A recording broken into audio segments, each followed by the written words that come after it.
श्रीगणेशाय नमः। श्रीसरस्वत्यै नमः। श्रीगुरुचरणकमलेभ्यो नमः। श्रीवेदपुरुषाय नमः। अथ प्रश्नोपनिषद्। यो ब्राह्मणं विदधाति पूर्वं यो वै वेदां स प्रणोति तस्मै तमहं देवम् आत्मबुद्धिप्रकाशं मुमुक्षुर्वै शरणमहं प्रपद्ये।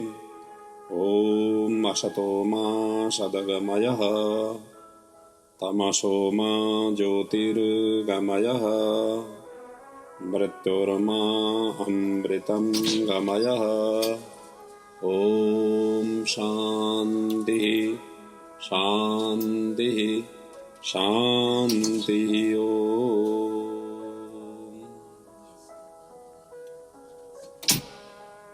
हम प्रश्नोपनिषद के ऊपर में चिंतन मनन करते आ रहे हैं। आज चतुर्थ प्रश्न भाग में हम पहुंचे हुए हैं और इसमें कुल 11 मंत्र है। यहाँ पर पिप्पलाद ऋषि ने अपने 6 शिष्यों को क्रमशः उत्तर, उनकी जिज्ञासाओं को समाधान करते हुए उत्तर दिए गए हैं। प्रत्येक ऋषि के जो प्रश्न और उत्तर है वो एक भाग में वर्णित है। इस प्रकार 6 भागों में ये उपनिषद वर्णित है। इसमें परब्रह्म परमात्मा का साक्षात्कार कैसे किया जा सकता है, किस तरीके से किया जा सकता है और किस किस में प्रभु परमात्मा विराजित हैं और वो कैसे विराजित हैं आदि इत्यादि का ही चिंतन मनन किया गया है। अर्थात परब्रह्म परमात्मा जो ब्रह्माकार वृत्ति किस तरीके से प्राप्ति हो जाती है और वो विभिन्न उदाहरण देते हुए स्पष्ट करने की यहाँ पर कोशिश की गई है। और इसी श्रृंखला में ये शरीर में प्रभु का वास कैसे अनुभव करें, प्रत्येक प्राणी के अंतर्गत प्रभु कहाँ पर विराजित हैं, कैसे विराजित हैं और कैसे व्यवहार और आचरण करते हैं और उसका अनुभव हम कैसे प्राप्त करें आदि इत्यादि का ही ये प्रश्नोपनिषद में मूलतः चिंतन मनन हुआ है। अभी तक की प्रसंग में और आगे की प्रसंग में भी उसी प्रकार के ही क्वेश्चन आंसर हो रहे हैं।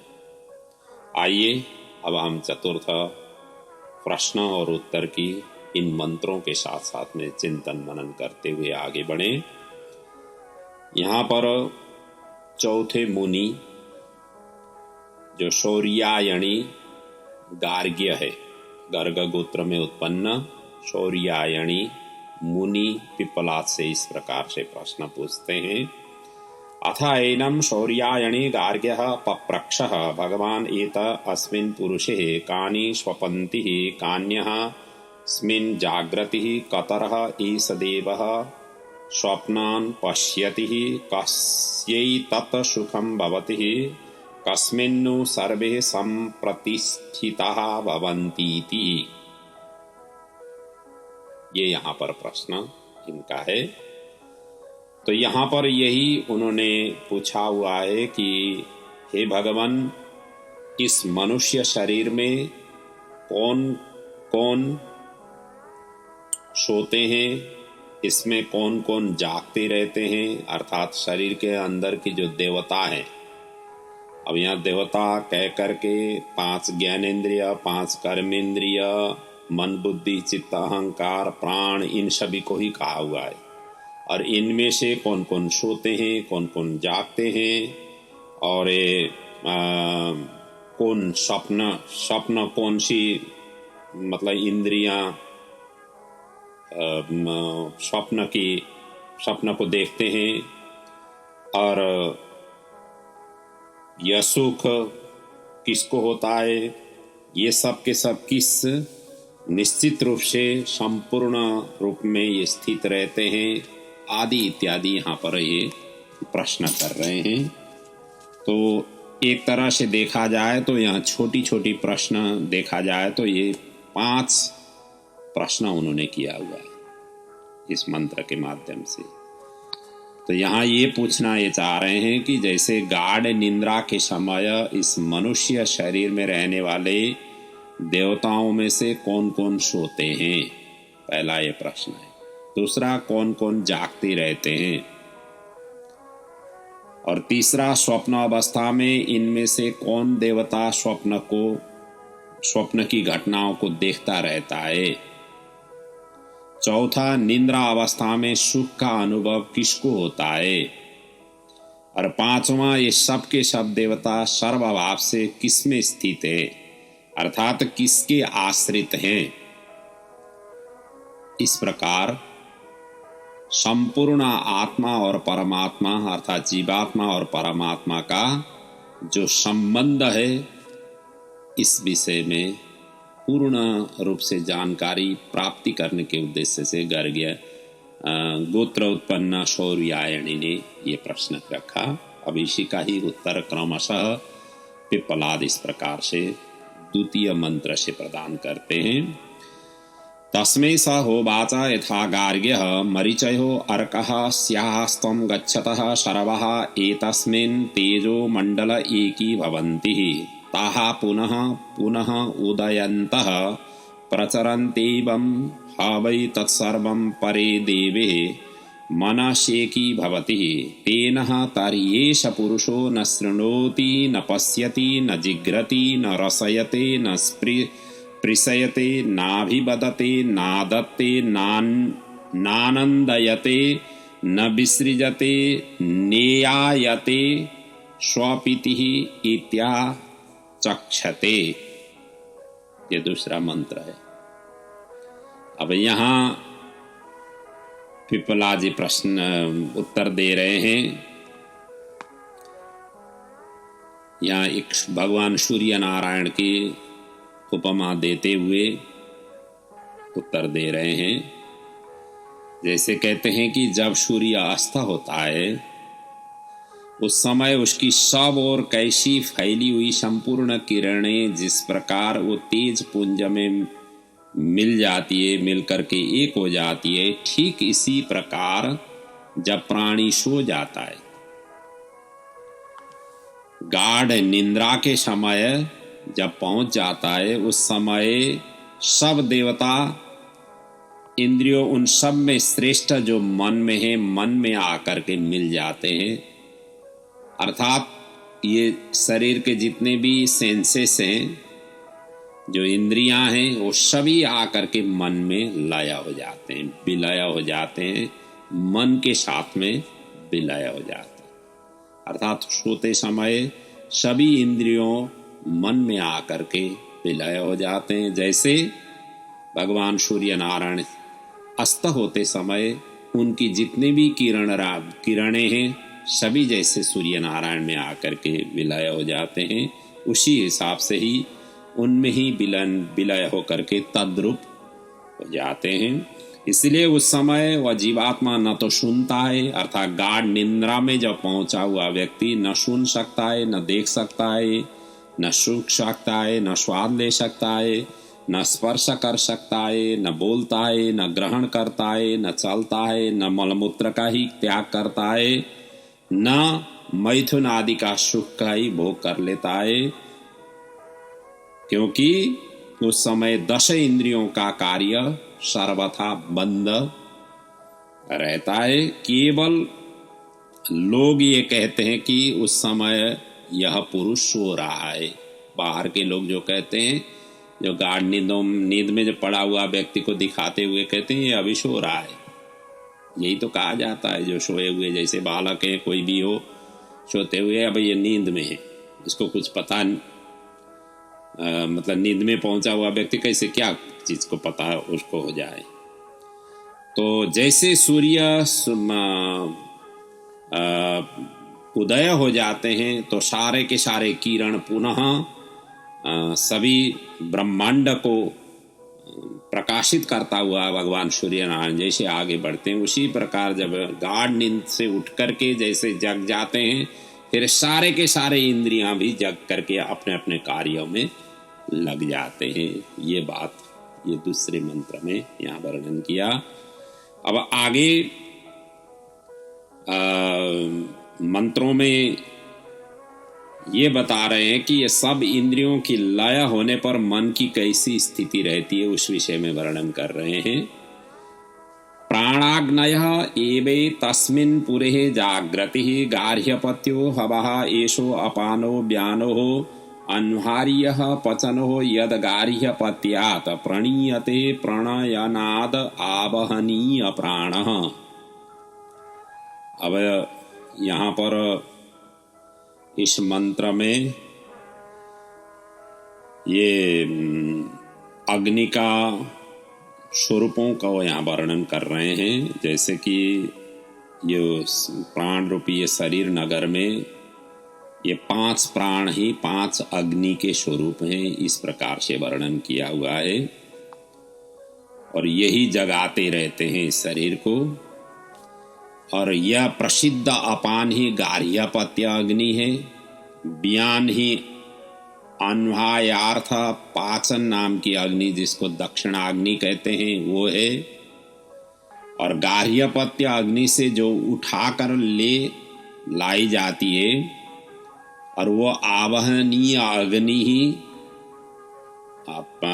उठाकर ले जाने के कारण वो प्राण स्वरूप है। इस तरीके से इसमें वर्णन किया हुआ है। कहने का मतलब यहाँ 5 प्राणों को अग्नि रूप बतलाया हुआ है। यज्ञ में अग्नि की प्रधानता होती है, इसलिए यहाँ संक्षेप में प्राण मात्र को अग्नि के नाम से कह दिया हुआ है। और प्राण वृत्ति को किसके स्थान में कल्पना करनी चाहिए इसका स्पष्टीकरण यहाँ पर किया हुआ है। कहना यह है कि शरीर में जो प्राण की अपान वृत्ति है यही मानो उस यज्ञ की गार्ह्यपत्य अग्नि है। व्यान दक्षिणाग्नि है, गार्ह्यपत्य अग्नि रूप व्यान से प्राण उठते हैं और उस कारण मुख्य प्राण ही इस यज्ञ की कल्पना में आवहनीय अग्नि है। क्योंकि यज्ञ में आवहनीय अग्नि गार्ह्यपत्य से उठाकर लाई जाती है। इस प्रकार से ये यज्ञ मतलब अग्नि के रूप में ये प्राणों को यहाँ चिंतन किया हुआ है। और आगे इसका और भी स्पष्ट किया हुआ है अगले सूत्र में। यदुक्ष्वा शनि श्वासः बेता आहुति समम नयतीति स समानः मनोह भावः यजमानः इष्टफलमेवाह दानः स एनं यजमानः अहरह ब्रह्म गमयति। अब यहाँ पर कहते हैं यद उच्छ्वासनी श्वास अर्थात जो उस मतलब श्वास प्रश्वास की जो प्रक्रिया है, प्राणी की जो श्वास प्रश्वास की प्रक्रिया है और ऊर्ध्वश्वास और अधश्वास जो प्रक्रिया है ये दोनों मानो आहुति है। अग्निहोत्र में अग्नि में तो क्या है कि आहुति दी जाती है और ये आहुतियां हैं। और इनको जो समभाव से सब ओर पहुंचाता है जिसको समान कहलाता है, जो समान वायु है। और हवन करने वाले ऋतुज्ञ और यह प्रसिद्ध मन ही यजमान है, अविष्ट फल ही उदान है और उदान ही इस मन रूपी यजमान को प्रतिदिन निद्रा के समय ब्रह्मलोक में भेजता है अर्थात हृदय गुहा में वो ले जाता है। इस भाव से इस प्रकार से इसका वर्णन किया हुआ है। कहने का मतलब यही है कि जो मुख्य प्राण का श्वास प्रश्वास के रूप में शरीर के बाहर निकलना और भीतर लौट जाना है वही मानो इस यज्ञ की आहुतियां पड़ती है। इन आहुतियों द्वारा जो शरीर के पोषक तत्व शरीर में प्रवेश कराए जाते हैं वही हवि है। और उस हवि को जो अनाज को ही हवि जो हम भोजन करते हैं उसी को ये हवि कहा हुआ है। और उस हवि को समस्त शरीर में आवश्यकता अनुसार समभाव से पहुंचाने का कार्य समान वायु का है, जिसका हमने पिछले प्रसंगों में वर्णन किया था। इसलिए उसे समान कहते हैं। और वही इस रूपक में मानो होता अर्थात हवन करने वाला ऋत्विज्ञ और अग्नि रूप होने पर भी आहुतियों को पहुंचाने का कार्य करने के कारण उसे होता कहा गया है। और जो पहले बताया हुआ मन ही मानो यजमान है और उदान वायु ही मानो उस यजमान का अभिष्ट फल है, क्योंकि जिस प्रकार अग्निदेव अग्निहोत्र करने वाले यजमान को उसका अभिष्ट फल उसे अपनी ओर आकर्षित करके कर्मफल भोगने के लिए कर्मानुसार स्वर्ग आदि लोकों में ले जाता है, और उसी प्रकार यह उदान वायु मन को प्रतिदिन निद्रा के समय उसके कर्मफल के भोग स्वरूप ब्रह्मलोक में परमात्मा के निवास स्थान हृदय गुहा में ले जाता है। और वहां उस मन के द्वारा जीवात्मा निद्रा जनित विश्राम रूप सुख का अनुभव करता है, क्योंकि जीवात्मा निवास स्थान ही हृदय गुहा हृदय से बताया गया है। हृदय का जो गुहा है, गुफा है, वहीं पर जीवात्मा का निवास स्थान वर्णन किया गया है। इसका यहाँ पर वर्णन चिंतन मनन हुआ। अब यहाँ तीसरे जो प्रश्न था उनका कि स्वप्न अवस्था में उनसे कौन देवता स्वप्न की घटनाओं को देखता है, अनुभव कर सकता है, ये प्रश्न था। अब इसका उत्तर अगले सूत्र में दे रहे हैं। अत्रैषः देवः स्वप्ने महिमानः अनुभवति, यदृष्टं दृष्टः अनुपश्यति, श्रुतं श्रुतम् एवार्थः अनुशृणोति, देशः दिगन्तरैश्च प्रत्यनुभूतं पुनः पुनः प्रत्यनुभवति, दृष्टं चादृष्टं च श्रुतं चाश्रुतं च अनुभूतं चानुभूतं च सत असत सर्वं पश्यति सर्वः पश्यति। अब इसमें इस अवस्था में जो स्वरूप में यह जीवात्मा अपनी विभूति का अनुभव करता है, कि कहने का मतलब ये है कि कौन देवता स्वप्न को देखता है, इसके विषय में यहाँ पर वर्णन कर रहे हैं। इसका उत्तर पिप्पलाद ने इस प्रकार से दिया हुआ है कि जीवात्मा ही मन और सूक्ष्म इंद्रियों द्वारा अपनी विभूतियों का अनुभव करता है। इसका पहले जहाँ कहीं भी जो कुछ भी बार बार देखा सुना और अनुभव किया हुआ है, उसी को यह स्वप्न में बार बार देखता सुनता और अनुभव करता है। क्योंकि हम जीवन और जगत में जो सुने हुए हैं, देखे हुए हैं, अनुभव किए हुए हैं, पढ़े हुए हैं, इन्हीं वस्तुओं को सामान्यतः स्वप्न में भी प्रतीक छाया के रूप में दिखाई देता है। क्योंकि मन के साथ में जो घटना घटी हुई है, अपनी इंद्रियों के साथ में जो घटना घटी हुई है, उसी का ही प्रतीक छाया कुछ न कुछ अंश में वो स्वप्न में भी दिखाई देता है, अनुभव करता है और बार बार जो देखा हुआ है। परंतु यही नियम नहीं है कि जागृत अवस्था में जिस प्रकार जिस ढंग से हम देखते हैं, सुनते हैं, अनुभव करते हैं, उसी प्रकार ही स्वप्न में भी दिखाई दे, ऐसा तो नहीं होता है। और स्वप्न में भी अनुभव उस प्रकार से नहीं होता है।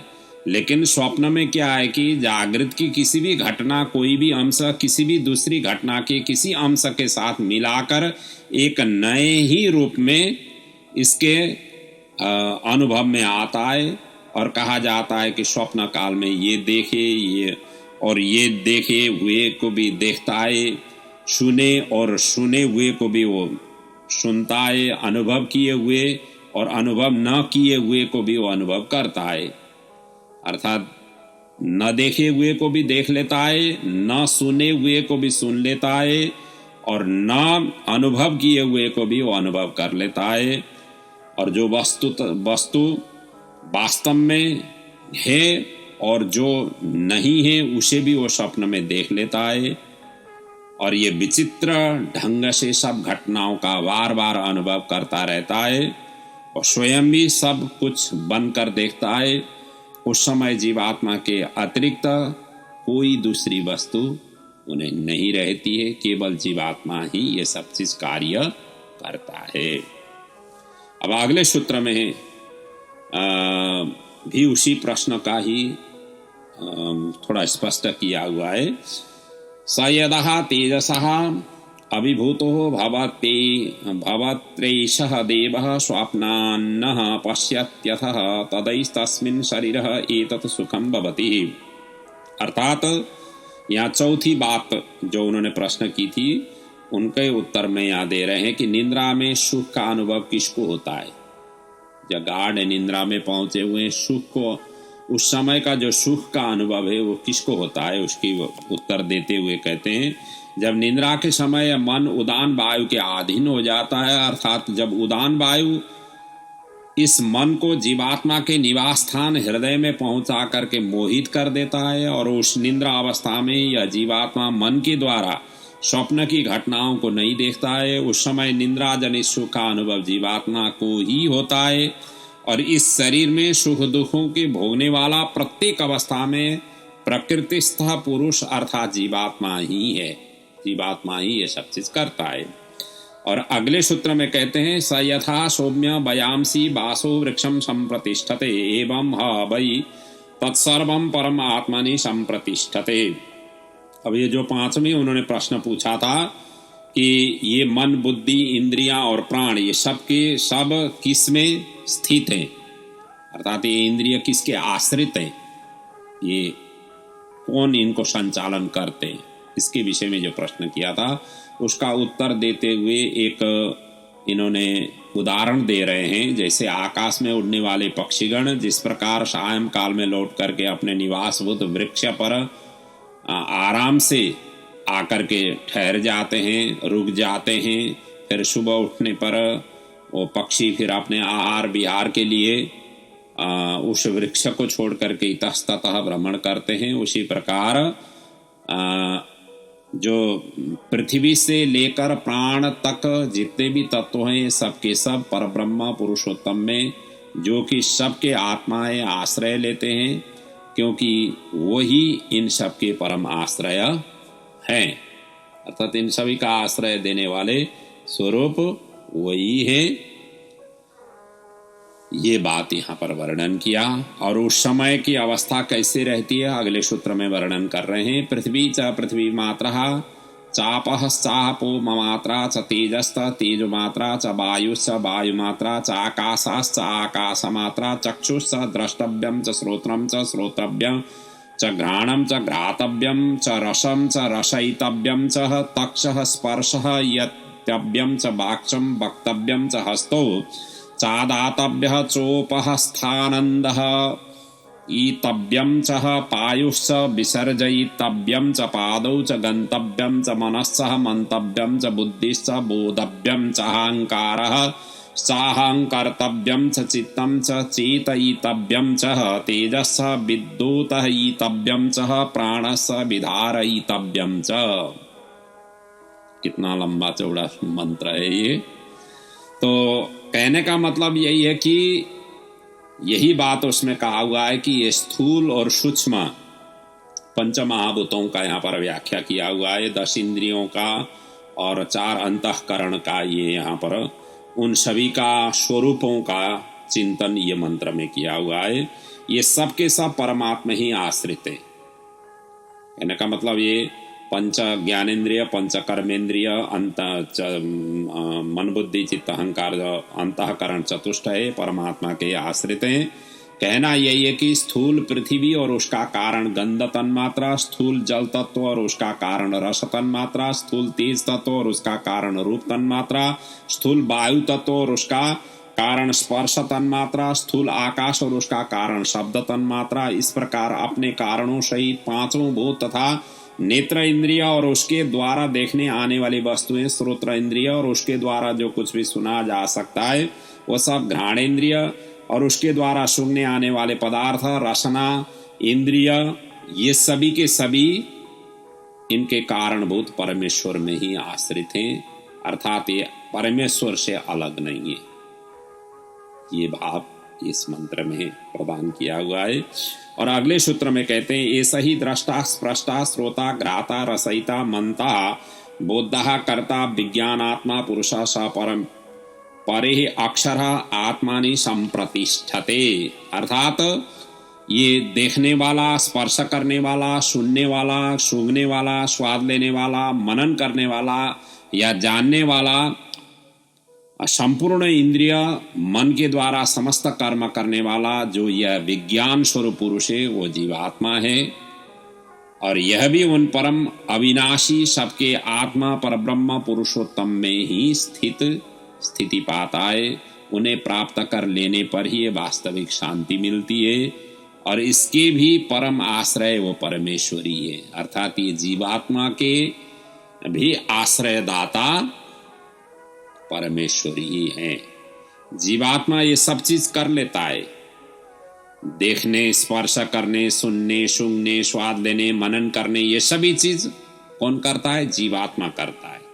हमारे अंदर का जो प्राण तत्व है वही करता है, वही अनुभव लेता है। लेकिन इस जीवात्मा को भी आश्रय देने वाले परब्रह्म परमेश्वर है। अर्थात वो परमेश्वर की आश्रय जब तक रहता है तब तक ये सभी चीज अनुभव कर लेता है जीवात्मा। और जिस दिन वो आश्रय नहीं देते हैं उस दिन से फिर ये शरीर नहीं रहता है, अर्थात ये सब हो जाता है शरीर। जब आत्मा यहाँ से निकल करके, शरीर से निकल करके जाए, फिर ये सूंघना, स्पर्श करना, स्वाद लेना, मनन करना, चिंतन करना, ये शरीर से नहीं हो पाता है। तो ये तो एक अब शब हो जाता है। शब का मतलब मुर्दा हो जाता है, फिर उससे कुछ भी नहीं हो पाता है। ये बात इसमें व्यक्त किया। और अगले 2 सूत्रों में इन्हीं का ही प्रसंगों का उपसंहार कर रहे हैं। परमेवाक्षरम प्रतिबद्धते सयो हवहि तस्मा छायाम अशरीरम अलोहितम शुभ्र अक्षरम वेदयते अस्तु सौम्यः स सर्वज्ञ सर्वो भवति तदेश श्लोकः। अर्थात कोई भी मनुष्य उन छाया रहित, शरीर रहित, लाल पीले आदि सब रंगों से रहित विशुद्ध अविनाशी परमात्मा को जो जान लेता है, जो किसी भी विकार से सना हुआ नहीं है, ऐसे प्रभु परमात्मा को जो जान लेता है वो परम अक्षर परमात्मा को ही प्राप्त हो जाता है। इसमें तनिक भी संशय नहीं है। हे सौम्य, जो कोई भी ऐसा है, अर्थात जो कोई भी उस परब्रह्म परमेश्वर को प्राप्त कर लेता है वो सर्वज्ञ और सर्वरूप हो जाता है। और इसी बात की पुष्टि अगले सूत्र में वर्णन करते हुए इस चतुर्थ प्रश्न का उपसंहार किया गया है।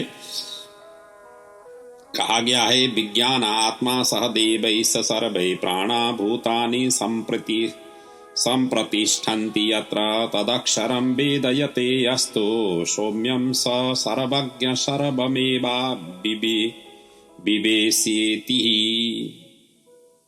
अर्थात जिसमें समस्त प्राण, पांचों भूत, संपूर्ण इंद्रियां और अंतःकरण सहित विज्ञान स्वरूप आत्मा आश्रय लेते हैं, उस अविनाशी परमात्मा को जो कोई जान लेता है वह सर्वज्ञ है, सर्वस्वरूप परमेश्वर में प्रविष्ट हो जाता है।